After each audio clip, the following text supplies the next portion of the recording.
Comment éviter de flipper lorsque tous nos plans changent complètement? Hello à toi, belle âme! Bienvenue sur le podcast d'Absolem. J'espère que tu vas bien. Comme d'habitude, je suis contente de te retrouver. Prends ta petite boisson préférée, ton chocolat, ton café, ton thé. Pose-toi confortablement et on est parti pour une pause bien méritée. Évidemment, comme d'habitude, pense à partager en story ta podcast avec ta boisson préférée en me taguant évidemment que je puisse voir et te répondre. Si tu es prête, on est parti. Alors parfois, on a un plan bien établi pour arriver à un objectif, peu importe lequel, que ce soit personnel, professionnel. Et puis, quand tu te lances sur ce chemin-là, tu te rends compte que tous tes plans, en fait, ils se chamboulent. Ils sont pas du tout comme tu avais prévu. Ils sont, voire complètement à l'inverse de ce que tu avais prévu. Est-ce que ça t'est déjà arrivé, toi? Parce que moi, oui, un sacré paquet de fois. Et dans ce genre de situation, lorsque tu établis un petit truc bien précis au millimètre près, et puis qu'au final, rien ne va dans le bon sens, dans ce sens-là en tout cas, eh bien, tu peux être sujet à du stress, de l'angoisse, à de la peur, à de la colère, de la frustration, bref, tout un tas d'émotions pas foufou, on est d'accord, à ressentir, mais c'est là. Et sur ce genre de choses, tu peux contrôler le fait d'imaginer un plan, mais tu ne peux pas contrôler comment va se passer le plan. Même si tu fais absolument tout dans le bon sens, même si tu fais tout ce qu'il faut pour que ça fonctionne, parfois, le plan, il fonctionne pas comme tu voudrais. On est d'accord. Et aujourd'hui, je voulais vraiment t'amener à lorsque tu as ce genre de situation, lorsqu'il y a du changement dans ta vie, des choses qui vont pas forcément dans le sens que tu voulais. Comment tu peux éviter la peur? Parce que, ok, la peur c'est utile, mais lorsque tu comprends qu'il y a deux types de peur, la peur du danger et la peur inutile, tu peux te dire, ok, si c'est la peur du danger, qu'est-ce qui peut me mettre en danger? Je sais pas, t'es en face d'un lion qui a pas mangé depuis 50 jours, il voit un magnifique morceau de viande de taille humaine, on est d'accord que là il y a du danger. Mais si tu es en face d'un échec, si tu es en face, je ne sais pas moi, du changement, c'est une peur inutile. Ça ne veut pas dire qu'elle ne sert à rien. Je dis juste que c'est inutile de la voir comme quelque chose qui va te bloquer. Parce que si tu te bloques à ce changement, tu n'auras pas les résultats que tu veux. Tu n'auras pas le changement bénéfique que ça aura. Quand tu as un changement dans ta vie, il faut bien garder en tête que c'est dû à la manifestation d'un certain sens. Par exemple, depuis le début d'année, si tu me suis sur les réseaux, tu sais très bien que notre objectif premier à moi et mon chéri, c'est d'avoir un van et de vivre en van. Et en ce moment, on vit des situations, des choses, des événements, un plan qui au final, on s'est dit, puis qu'en fait, non, ça va se réaliser. Parce que c'est ce plan-là, en fait, et uniquement ce plan-là dans cette ligne de temps qui va être dans notre sens. Je ne sais pas si tu vois ce que je veux dire. Parfois, tu te dis, ok, je veux être en bonne santé. Qu'est-ce que tu dois faire pour être en bonne santé? Tu dois manger bien, avoir un bon sommeil, tu dois éviter toute source de stress, éviter toute source de personnes pas fous et qui te volent ton énergie. Il faut que tu fasses une activité physique, une activité créative. Il faut que tu sortes régulièrement, que tu prennes l'air, que ton environnement, ton espace prenne l'air aussi et soit agréable à vivre. Bref, tu as plein de petits éléments comme ça, ce sont toutes tes étapes. Évidemment, tu vas pas tout changer du jour au lendemain. Mais, par exemple, juste améliorer ton alimentation petit à petit, au lieu de faire tes courses que à Leclerc ou à Carrefour, tu te dis, ok, ce week-end, il y a un marché dans mon village, je vais au marché.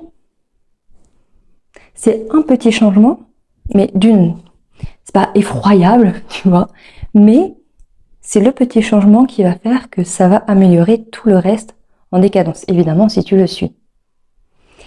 Et lorsque tu vas faire des mini-changements comme ça, parce que tu n'es pas obligé de tout changer d'un coup radical, voilà. Mais si tu fais des mini-changements comme ça, déjà, la peur, tu vas vraiment l'éviter. Parce que avoir peur inutilement, comme je te l'ai dit, ça te bloque. Ça te fait ressentir des émotions pas ouf. Et beaucoup de frustration. Alors que si tu te dis, ok, déjà, pourquoi avoir peur de changer? On va y revenir. Mais si tu te dis, ok, c'est une peur qui ne m'est pas utile et qui m'informe juste que je sors de mon confort. Ça me change. Il y a un nouveau truc. C'est la nouveauté en fait qui fait très souvent peur. Ou alors le mystère. Quand tu sais pas où c'est que tu mets les pieds, ça fait peur. Et le changement, ça peut faire peur. Vraiment. Pourquoi donc? Et comment justement comprendre tout ça? On est d'accord, tout le monde le sait, j'ai pas besoin de faire un dessin. Notre planète a des saisons. Voilà, un cycle. Le cycle de la vie. Voilà. Donc on a l'hiver, l'automne, l'hiver, le printemps, l'été, l'automne. Dans l'ordre, c'est un petit peu mieux. Et tu vois que chaque saison apporte son lot de changements, de métamorphoses, de transformations. Et quand tu comprends comment ça fonctionne et que tu dis, et ça c'est valable pour tout le monde et pour même les animaux, les pierres et tout ce que tu veux. Le cycle de la vie, les saisons de la nature sont totalement transposables pour nous. Et je ne parle pas uniquement des menstruations, non. Je parle vraiment à tout niveau. Et lorsque tu comprends ça, que la nature change, regarde, en hiver, c'est tout mort, tout sec, tout... Voilà. Alors qu'au printemps, en été, c'est ultra florissant, c'est lumineux, il y a du soleil, il y a des fleurs partout, voilà, c'est chaud, Tu comprends donc que toi aussi, tu as un cycle. Que toi aussi, tu vas passer par des phases de transition où parfois, tu as juste besoin d'être posé dans ton lit et de ne pas bouger de la journée, c'est ok. Et parfois, tu vas avoir besoin d'être en action pour apporter du changement. Le changement vient parce que tu le choisis d'une certaine manière.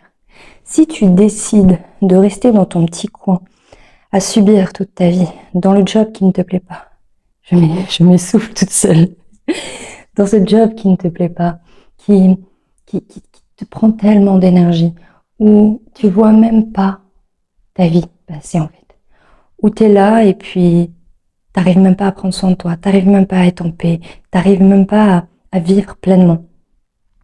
Bref, ou alors tu peux être simplement dans une vie qui te plaît, voilà, et t'es juste là.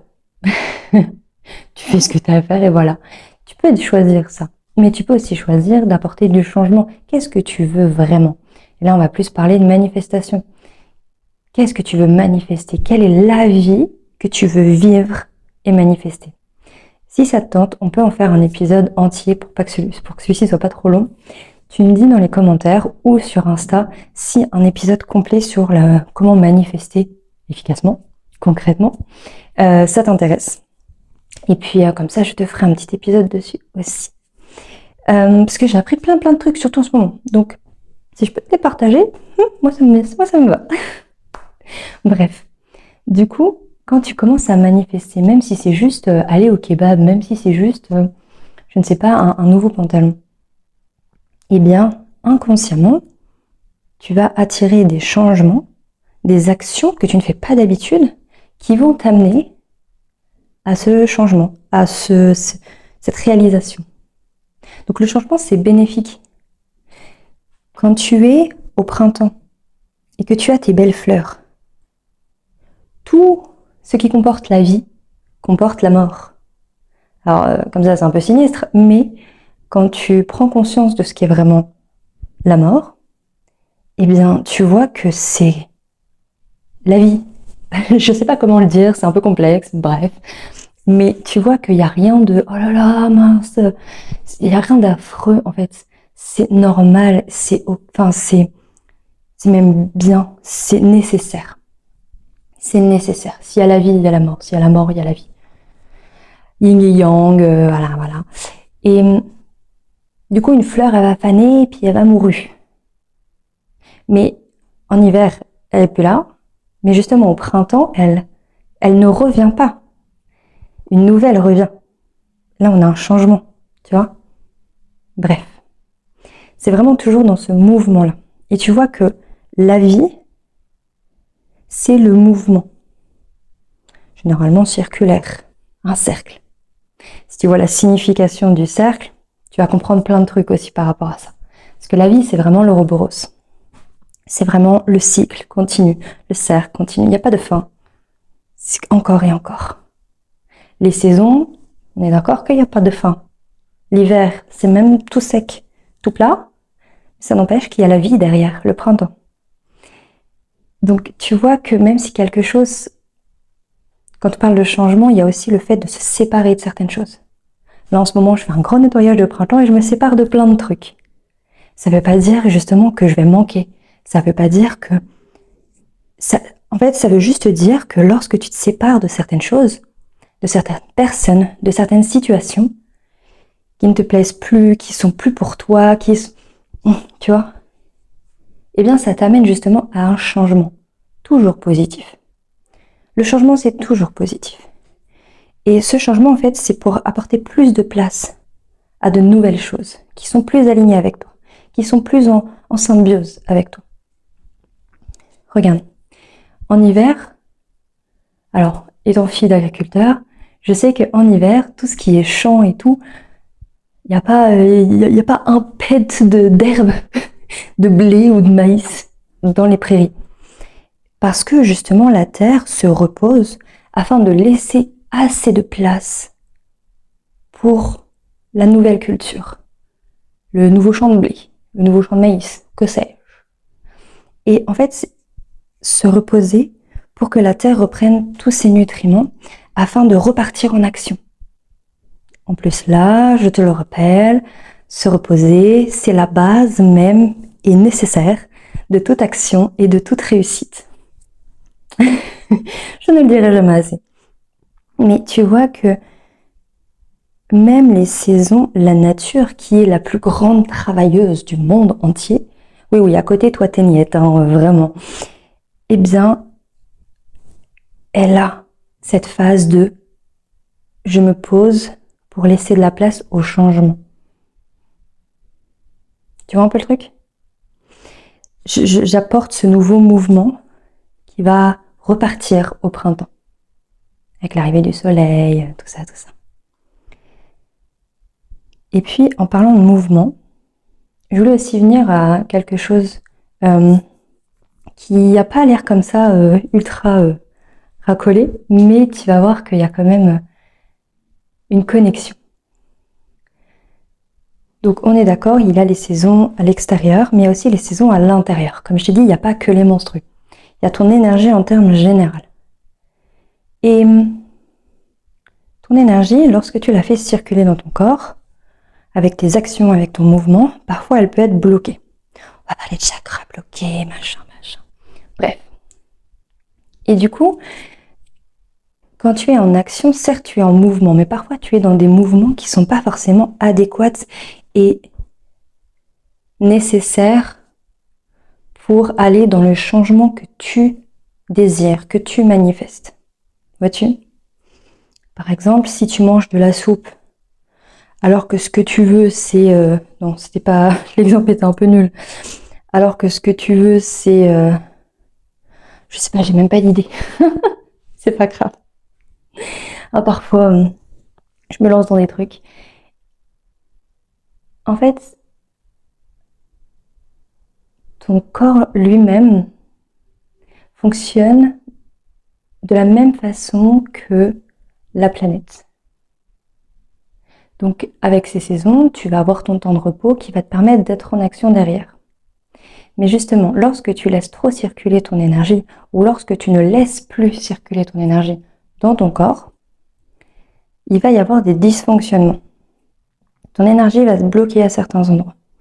Et par exemple, beaucoup chez les femmes, et on va terminer sur ça, beaucoup chez les femmes, l'énergie reste coincée au niveau du bassin.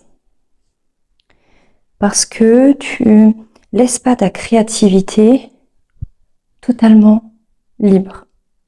Tu ne te libères pas ta créativité, ton flow créatif, comme j'aime l'appeler. Tu n'utilises pas cette énergie comme elle devrait être utilisée. Et du coup, ça reste coincé là.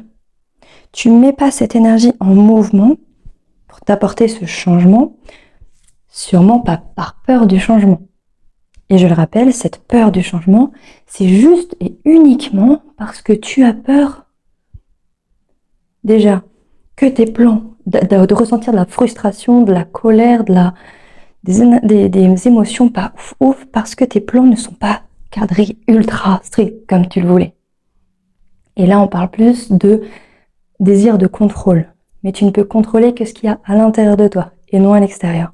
Tes plans, ce sont que à l'extérieur, sauf ceux que tu imagines, mais ceux qui se réalisent, c'est à l'extérieur. Donc tu vas avoir peur de qu'est-ce qui va se passer. Tu vas avoir peur de tes émotions. Désagréables, du coup. Tu vas avoir peur de oui, mais s'il y a du changement, ça veut dire que je vais perdre des choses. Ça veut dire que je vais me séparer de certaines choses. On l'a vu, en général, tu te sépares que de ce qui n'est plus pour toi. Si tu as un t-shirt qui est vraiment trop petit pour toi, tu n'auras pas le garder. Mais d'accord. Donc mieux vaut que tu t'en sépares, parce qu'il prend de la place pour rien. Donc le changement, c'est toujours bénéfique, parce que tu l'as demandé, d'une certaine manière. Et pour élever... Oh là là, et vraiment, le TDAH, c'est magnifique. Hein. Oui, au niveau du mouvement, ça reste souvent bloqué au niveau du bassin. Comment faire circuler de nouveau notre énergie à ce niveau-là? Parce que nous, en tant que femmes, en tant qu'être humain plutôt, notre pouvoir principal, c'est la création. Nous sommes créateurs. Nous sommes des êtres créateurs qui créent notre réalité. Le changement, c'est nous qui le créons. Même si tu l'as pas demandé, consciemment, c'est nous qui le créons. Et donc, lorsque tu laisses ton énergie trop bloquée au niveau du bas du corps, ta création, elle suit pas trop exactement, vraiment, ça se réalise pas trop. Ça a du mal à venir. Bouge tes hanches. Move your body. J'ai du mal. Bouge tes hanches, bouge tes fesses, bouge, danse. Fais des... Alors, je vais pas te dire de twerker parce que je suis pas fan de ça, mais genre par exemple la danse orientale, où tu bouges tes hanches simplement. Pourquoi? Pour faire circuler ton énergie, parce que nous les femmes, tout se stocke dans les hanches.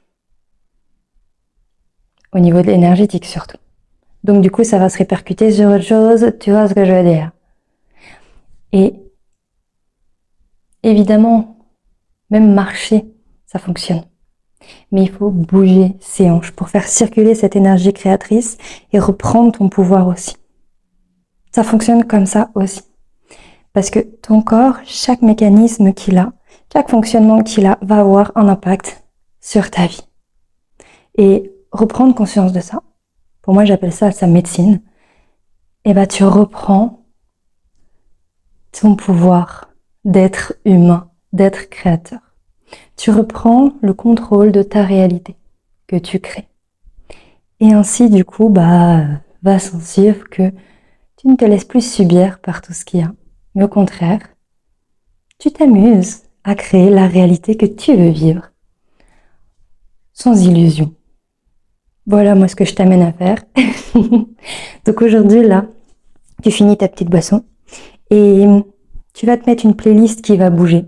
Genre du latino, tu vois, un petit African beats, Ça bouge bien, ça. Et puis tu danses, tu bouges tes hanches. Tu cherches pas à juger ou quoi que ce soit. Tout ce que tu veux faire, c'est juste bouger ton corps. Bouge ton corps. Bouge tes hanches. Et d'ailleurs, petit truc en plus. Je ne sais pas si tu es maman, je ne sais pas si tu es future maman, ou même si un jour tu veux un enfant, ou pas, mais l'info reste super utile. Lorsque tu accouches, enfin lorsqu'une femme accouche en tout cas, elle a besoin de faire circuler l'énergie autour du bassin pour que le bassin puisse s'étendre, prendre de la place, laisser de la place à bébé pour qu'il puisse descendre. Voilà pourquoi il faut mouver ses hanches, il faut bouger ses hanches afin de laisser de la place à ta créativité, mais aussi à ce que l'énergie circule et que le changement puisse arriver dans ta vie. Accueille le changement, aime-le, parce que ça va suivre ce que tu manifestes, ce que tu désires. Je pense qu'on est pas mal jusque-là. Bon, j'espère que cet épisode t'a plu. Comme d'habitude, si tu es sur YouTube, un petit pouce. Si tu es sur Spotify, mets des petites étoiles si ça t'a plu. Pense à t'abonner pour les prochains épisodes. Et puis nous, on se retrouve jeudi prochain. Voilà. Et puis, dis-moi en commentaire si tu veux que ce soit jeudi prochain que je te fasse un épisode. On parle ensemble de manifestation consciente et concrète. Voilà. Je te fais des bisous. Passe une belle journée. Et on se dit à bientôt. Et surtout, prends soin de toi, belle âme. Ciao.